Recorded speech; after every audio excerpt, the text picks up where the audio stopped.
सम्माननीय सभामुख महोदय, म अत्यन्तै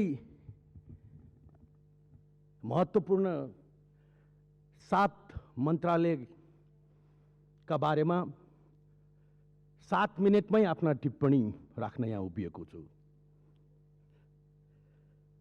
सबभन्दा पहिला उद्योगको कुरा गर्दा उद्योग मन्त्रालयका अगाडि दुईटा प्रष्ट परिस्थिति उभिएको छ।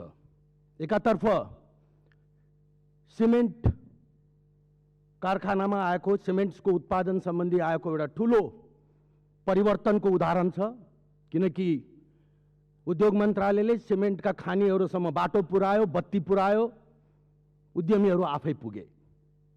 त्योभन्दा अगाडि पनि नीति, बजेट, विभिन्न फोरममा चाहिँ ठुला ठुला कुराहरू नभएका होइनन्। त त्यसले के देखाउँछ भन्नु होला भने क्यापिटल भन्ने कुरा पानी बगेको जसरी हो, वातावरण बन्यो भने सतह त्यो जहाँ जानुपर्ने हो त्यहाँ पुग्छ। अर्को उदाहरण भनेको अन्य उत्पादनका क्षेत्रहरूका बारेमा हामीले जतिसुकै कुरा गरे तापनि निरन्तर नेपालको उत्पादन क्षेत्रको जीडीपीमा अंश घट्दो छ, ओह्रालो लाग्दो छ। कुनै बेलामा 10% थियो, अहिले 5.5% झरेको स्थिति छ। यसका 2-3टा कारण छन् सम्माननीय सभामुख महोदय। एउटा, उद्योग मन्त्रालयको आकार र औकात भन्दा अलि अप्ठ्यारो सुन्ला, तर यही क्षेत्रमा जीवन बितेको हुनाले मैले आफूले भोगेको आधारमा भन्दैछु। अर्थ मन्त्रालयको महाशाखा भन्दा अलि माथि उठ्न सक्नु पर्यो। उद्योगको समस्याको समाधान दिन सक्ने हैसियत उद्योग मन्त्रालयले बनाउन सक्नु पर्यो। विभिन्न special economic zone, export processing zone, industrial जोन्सहरूका हामी कुरा गर्छौँ। केही खुले पनि त्यहाँ उद्यमी जान्नन्, गएका पनि छैनन्। गार्मेन्ट जोनको हालसालै कुरा आयो, त्यहाँ कुनै पनि एउटा पनि दरखास्त परेन भन्ने कुरा आयो। भैरवामा स्पेशल इकोनोमिक जोन खुल्यो, तर त्यहाँ एउटा पनि उद्योग जान चाहेन। त यो कथा पनि त्यही सिमेन्टको कथासँग जोडिएको छ। यदि त्यहाँ उद्योग खोलेर अन्तर्राष्ट्रिय बजारमा चाहिँ नि आफूलाई प्रतिस्पर्धी बनाउन सकिने स्थिति भएको भए कसैले बोलाइरहनु पर्दैन थियो। मन्त्रीज्यूको ढोकामा लाइन लाग्थ्यो उद्यमीको। त किन जान सकिरहेका छैनन्, के कुरा पुगिरहेको छैन, त्यसतर्फ उद्योग मन्त्रालयले ध्यान दियोस् र आवश्यक सम्पूर्ण चाहिँ नि त्यो पूर्वाधार, त्यो व्यवस्था मिलाओस्। वाणिज्यको कुरा गर्दा आजको हाम्रो सबभन्दा ठुलो राष्ट्रको चुनौती आर्थिक क्षेत्रको यो ट्रेड डेफिसिटको चुनौती हो। ट्रेड डेफिसिटको हुँदा हुँदा 97% एक्सपोर्ट, 3% एक्सपोर्टमा झर्ने स्थितिमा राष्ट्रको अर्थतन्त्र पुगिसकेको छ, ट्रेडको डिरेक्सन पुगिसकेको छ। अब त्यसका 2टा मात्र उपाय छन्। एउटा उपाय भनेको कि त इम्पोर्ट घटाउने वा एक्सपोर्ट बढाउने। एक्सपोर्ट बढाउनका लागि नेपाल जुन कुरामा कम्पिटिटिभ हुन सक्छ विश्वको बजारमा, ती फ्रुट्स होलान्, फ्लोरिकल्चर्स होलान्, मेडिसिनल हर्ब्स होलान्, ह्यान्डिक्राफ्ट्स होलान्, हाम्रा परम्परागत यस्ता वस्तुहरू जो कुनै बेलामा 40 वर्ष अगाडि युरोपका बजारमा समेत सम्भाव्य थिए, जुटदेखि लिएर हाइड्स एन्ड स्किनहरू, ती किन लोप हुँदै गए? किन ती अन्तर्राष्ट्रिय प्रतिस्पर्धामा हामी खरा उत्रिन सकेनौँ? त्यसतर्फ उद्योग वाणिज्य मन्त्रालयको ध्यान जानु जरुरी छ। यदि भएभरकै उत्पादनमा निकासी बढ्छ भनेर खालि एक्सपोर्ट सब्सिडी दिनैमा बढ्ने भएको भए गत 5 वर्षमा ती सब्सिडीको कारणले निर्यात बढ्ने थियो, घट्ने थिएन। एब्सोल्युट टर्ममा निर्यात झन् घटेको छ। त म आग्रह गर्न चाहन्छु कि यी स्पेशल इकोनोमिक जोनलाई, स्पेशल चाहिँ एक्सपोर्ट जोनलाई र नेपालका चाहिँ एक्सपोर्टेबल प्रोडक्ट्सहरूलाई इन्टरनेसनल मार्केटमा, त्यसमाथि पनि भारत र चाइना जस्ता 2टा विश्वकै सबभन्दा ठुला फ्याक्ट्रिज अफ द वर्ल्ड भन्छन्, तीसँग कम्पिट गर्न गर्नुपर्ने स्थितिमा उभिएको यो राष्ट्रका उद्यमीहरूलाई कुन वस्तुमा चाहिँ राष्ट्रले चाहिँ सहयोग पुर्यायो भने उनीहरू त्यो प्रतिस्पर्धामा खरो उत्रिन सक्छन्, त्यो कुरामा सरकार जुट्नु पर्दछ।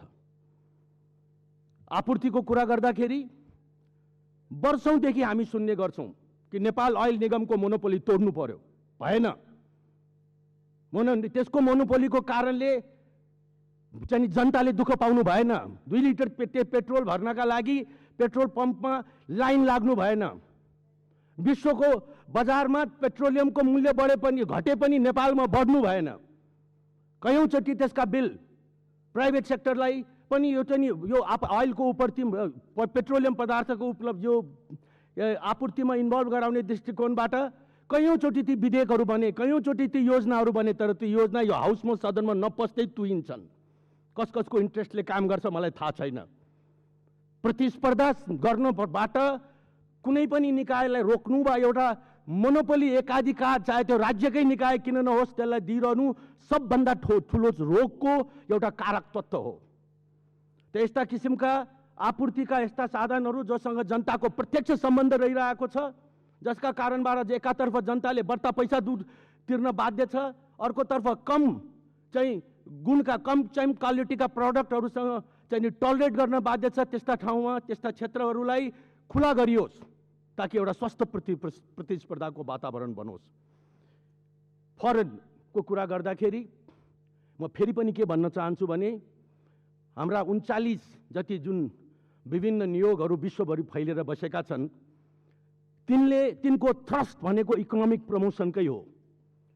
किनकि तिनका काउन्टरपार्ट नेपाल स्थित नियोगका प्रमुखहरू आवश्यकता उनीहरूका एजेन्डालाई लिएर पुग्नु पर्यो भने सिधै हाम्रा चाहिँ उच्च पदस्थ सरकारका ठाउँमा पुग्छन्, हाम्रा मान्छे पुग्न सक्दैनन्। यो रियालिटी हो। त हाम्रा मान्छे इफेक्टिभ हुन सक्छन्, हाम्रा एम्बेसी इफेक्टिभ हुन सक्छन् इकोनोमिक प्रमोसन्सका इस्युजहरूमा, बोर्ड अफ इन्भेस्टमेन्ट जस्तो इन्स्टिट्युसनलाई साथमा लिएर।